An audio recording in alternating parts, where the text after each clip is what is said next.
Iran Pakistan के इस वजह से खिलाफ है। अमेरिका ने ईरान पे पाबंदियां लगाई हैं और वो समझता है कि पाकिस्तान अमेरिका के साथ है। पाकिस्तान अमेरिका को पाबंदियां लगाने से रोक नहीं रहा। ईरान एंटी अमेरिका एक्ट कर रहा है। जो पाकिस्तान है उनकी पॉलिसी जो है फॉरेन पॉलिसी, उसके तहत वो अमेरिका को सपोर्ट कर रहा है। पाकिस्तान की इतनी हैसियत तो नहीं है कि वो अमेरिका को रोके।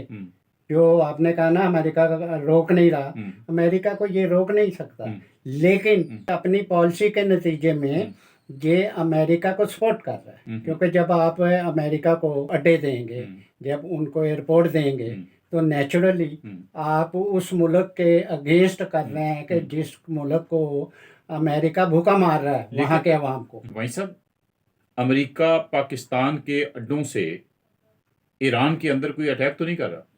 वो ये समझते हैं ईरानी, वो ये समझते हैं कि अमेरिका को ये सहूलत हासिल है कि वो ट्रेंड फौजी हमारे मुल्क में भेज रहा है, और वो इल्ज़ाम भी लगा रहा है कि पाकिस्तान के थ्रू आते हैं।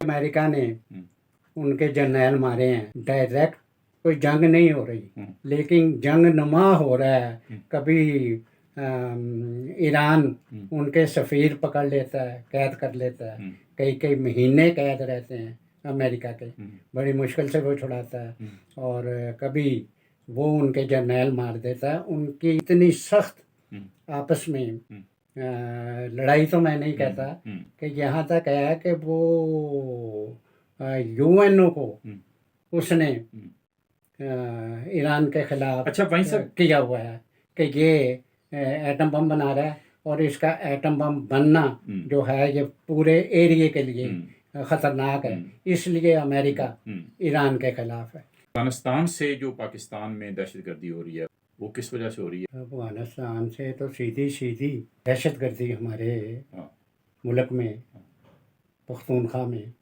फाटा में, सवात में, ये तो ऐसे ही है कि जैसे आपका हिंदुस्तान का बॉर्डर है, एक पाँव उधर रख लें तो उधर, ऐसे ही आपका अफ़गानिस्तान से है। अफ़गानिस्तान के साथ तो वो डायरेक्ट आपसे दहशतगर्दी कर रहे हैं, कब्ज़ा करने के लिए फाटा पर।